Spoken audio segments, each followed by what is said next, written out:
And the few people, complete cranks in the UK who've been calling for some kind of censure of me, I've got a horrible surprise for them. They're not going to silence me either. You might as well give it up, guys. No self-respecting criminal dealer bothers with cocaine anymore. There's no money in cocaine. No, it's cigarettes, it's tobacco. And gang warfare in Melbourne has led to, wait for it, 97 fire bombings of shops and houses in the last 2 years. We will not be smoke-free by 2030, Sir Keir. We will not be drug-free by 2030. We won't be alcoholism-free. We won't be obesity-free. Douglas Murray has been threatened by some prominent voices in the UK to keep his mouth shut after he destroyed Keir Starmer on his authoritarian policies and his tendency of labeling people unhappy with immigration as far-right, which is quite ironic. One of them being Alistair Campbell, who is a Labour politician. He asked on Twitter for the arrest of Douglas, which was so hilarious to watch. But anyway, let's watch how Douglas is going to answer to these threats. Now, on a different issue, we've spoken about the attacks against you personally, Elon Musk, from some very prominent voices in the UK who want you both arrested. Some are calling for you to be jailed. Our own ABC here in Australia is also a lover of censorship. It's a state-funded, taxpayer-funded broadcaster. Their Media Watch program claims that the ex-owner, Elon Musk, is increasingly using his platform to spread misinformation and inflame social division. I wonder when they are going to scrutinize CNN in this way, too. And they ask, can governments and regulators tame the erratic media mogul? Is that really what's happening, Douglas? And is this a good use of our $1 billion+ of taxpayer money that goes to the ABC every single year? Let's see what Douglas has to say about this. Exactly. I mean, it's amazing, isn't it, Rita? In Australia, in Canada, in Britain, all these countries, among others, have national broadcasters. And as you say, they're in receipt of huge amounts of public money. And when I see those completely indentured broadcasters attacking day after day Elon Musk as having too much power in the media, sorry, guys, you were the guys who were literally given a monopoly, which has to be broken up by the free market. You're the guys who are still subsidized. And you're the guys who can pump out disinformation all the time under the guise of the official sort of, version of events, and still ridiculously have some legitimacy for doing so. Interesting. Despite the fact that we're supposedly allowed to say whatever we want, the elite still hate it when they don't have complete control over every media available. And even if they tried to make this argument of free speech leads to more violence, the implications of their actions are still telling. The reason why they're going for Elon Musk, among other things, is that he's beating them all effectively in the ratings. X, Twitter, under his ownership, has become so much more respected and used as a news source than ABC and others, that of course they're concerned, of course they're worried. They should be, because it's perfectly possible that it's not just evil Elon Musk that they've got to rail against. Actually, the problem for them is the audience. They are losing their audience all the time. They keep their billion-dollar subsidies, oh yeah, but they're losing audience all the time, and they're losing them, among other things, to Elon Musk. I remember when pre-Elon people were continually complaining about the widespread crazies that inhabited every square inch of Twitter. It seems like a lot of them have left ever since. Good. And so, of course, they're bitter. I don't think they're going to have much luck extraditing Elon Musk.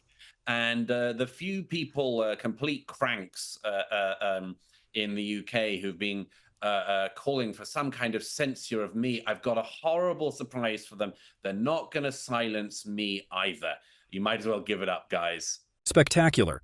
While they may not be able to silence figures like him, a lot of peeps nobody knows about are definitely going to fall victim to the authoritative nature of Keir Starmer. He's arresting people for Twitter posts, and now he's trying to ban smoking. This guy is onto everything. So smoking could be banned in pub gardens, outdoor restaurants and outside of sports stadiums. So joining us now is the leader of Reform UK, Nigel Farage. Nigel, morning to you. You are a smoker, you are a parliamentarian. Is this going to be something you'll be raising in the Commons next week? Absolutely. And also, I'm a pub goer. And isn't it interesting that our politicians are a strange bunch, you know? They're not really very sociable. And very few in the House of Commons, I suspect, go into pubs. I love pubs because everyone's a parliament. You know, we discuss local issues, national issues, international issues. They're really important places. And back in '06, when smoking was banned indoors, pubs and clubs took a 20% financial hit. It's one of the contributors to 7,000 of them closing over the last 20 years. If you ban people smoking in gardens and ban people smoking outside the front of pubs, that is the end of the British pub. Gone. No more boozers. This was said when Keir Starmer is about to be banned from every pub in the country. There'll be restaurants that masquerade as pubs, but there will be no more pubs. And that's because, you know, quite a high proportion of pub goers enjoy the odd smoke as well. So I think it's massive government overreach. I think it's an intrusion that is just a step way too far. Because if you're outside, there's no reason why your smoke should affect anybody else at all. I've never seen a politician tackle the core of an issue so straight. This country seriously needs more leaders that are as well-spoken as Nigel. If Keir Starmer had a fraction of the transparency and authenticity of Nigel, we wouldn't have found ourselves in this mess. Now, pubs are going to suffer so much, especially since the UK has the highest number of pubs in the entire world, followed by Japan. Here in the UK, there are 3 pubs for every 10,000 people. If that tells you something. Keir doesn't care about that. And I guess we'll just have to let him continue pondering if women have penises or not. But I also think there's a danger here. And the danger is this. If you turn through regulation and through tax on the price, a legal activity into effectively an illegal activity, you hand it straight to the criminal gangs. And this has happened in Australia. A packet of cigarettes in Australia is the equivalent of 35 quid. Good Lord. So what has happened? What has happened is the black market in tobacco is now huge.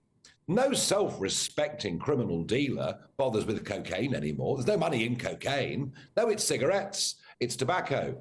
And gang warfare in Melbourne has led to, wait for it, 97 fire bombings of shops and houses in the last 2 years. If you overtax a product, you make it almost impossible to use legally, you drive it into the hands of the wrong guys. It's okay. His advisors that told him to change his opinion on trans peeps assured him that they have a plan for this. We will not be smoke-free by 2030, Sir Keir. We will not be drug-free by 2030. We won't be alcoholism-free. We won't be obesity-free. You know, no one's encouraging anyone to smoke, but please, please, government steps too far, it'll have the wrong effect. Nigel, we always suspected that Keir Starmer would come in with a fairly authoritative view of how he was going to run the country, that he knows best, that the collective is always more important than the individual. But have you been surprised by how much he has accelerated all sorts of changes? I'm thinking particularly as well in terms of free speech in such a short period of time. Yes and no. I mean, let's not forget, please, that Rishi Sunak was putting forward the most ludicrous law where in a decade's time, a 25-year-old could buy a packet of cigarettes and a 24-year-old couldn't. So both parties are on this direction. Absolutely spot on. What does this guy even think? Does he believe that this ban would make any dent on the NHS in less than 30 years from now on?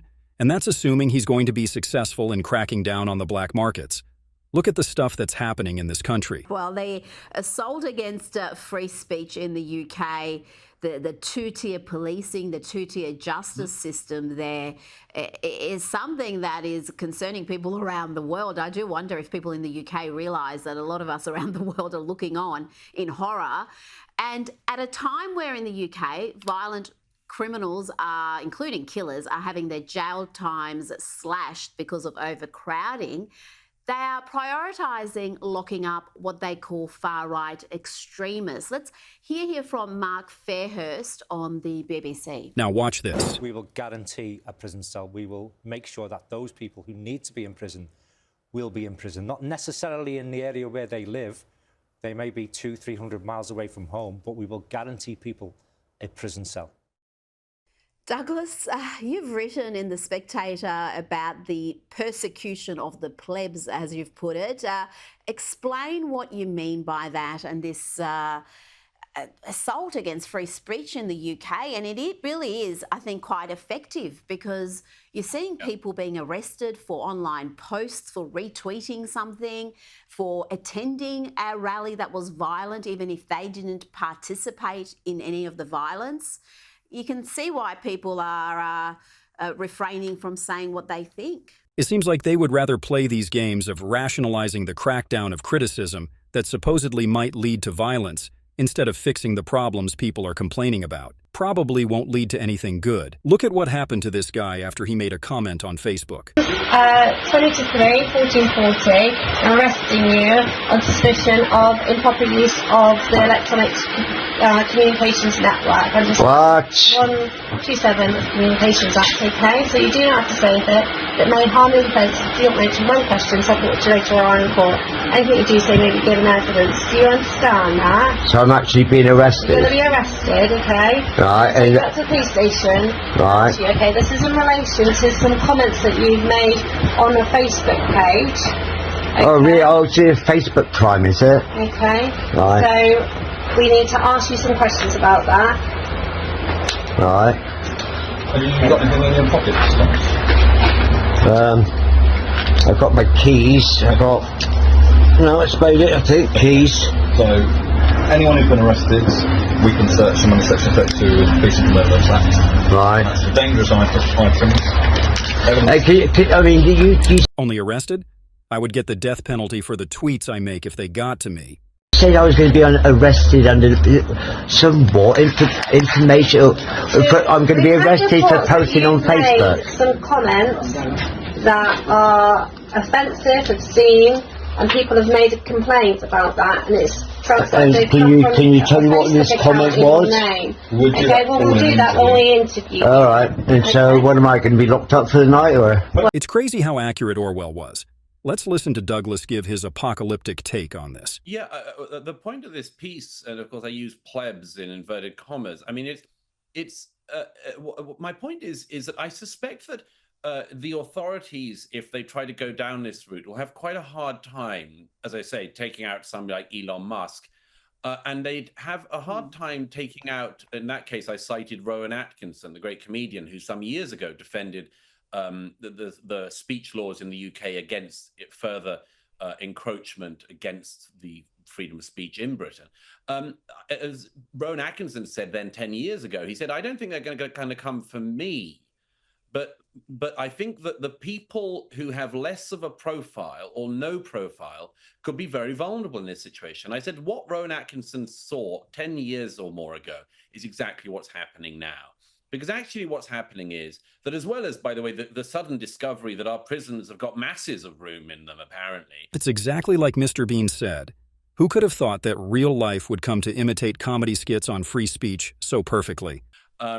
And the discovery by the police, who can't solve a burglary in most areas in the UK and haven't for years, their discovery that they can be a really crack hit squad when it comes to policing Twitter is an amazing discovery for them. And apart from anything else, it makes their lives a lot easier. It's quite difficult, not that difficult, but it's quite difficult to chase down career criminals who are routinely burglaring villages and cities in the UK. Relatively easy, by contrast, just knock on somebody's door and say, I see that you retweeted this thing and it's regarded as being hate, so come with me.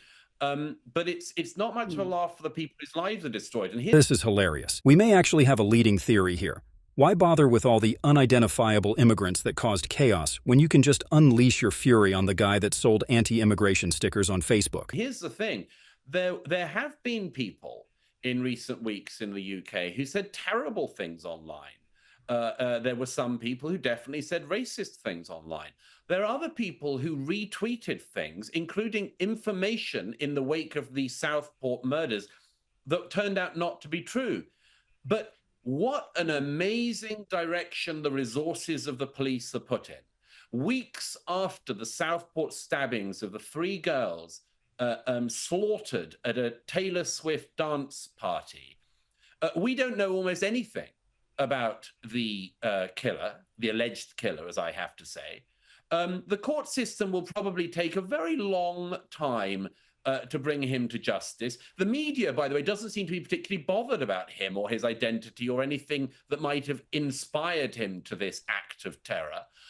That's all sort of fallen away. Now listen to what Douglas says next. What they have managed to focus on is people retweeting things that turned out not to be true in the wake of that. Oh, and those people have had special courts set up for them and all-night sittings and more, and the jail cells have been found for them. Well, how about speeding up justice when it comes to, for instance, slaughtering young girls at a Taylor Swift dance party? But you can lock up a tweeter in 24 hours. Great example of a completely corrupted and politicized justice system right there. They always do. And I feel like the time frame to wake up before it's too late has long passed. We'll just have to see how things progress. Anyway, that's all we had for today. If you want to watch Douglas Murray destroy a diversity hire at Harvard, then you can click the video on screen. And we'll see you in the next video. Peace.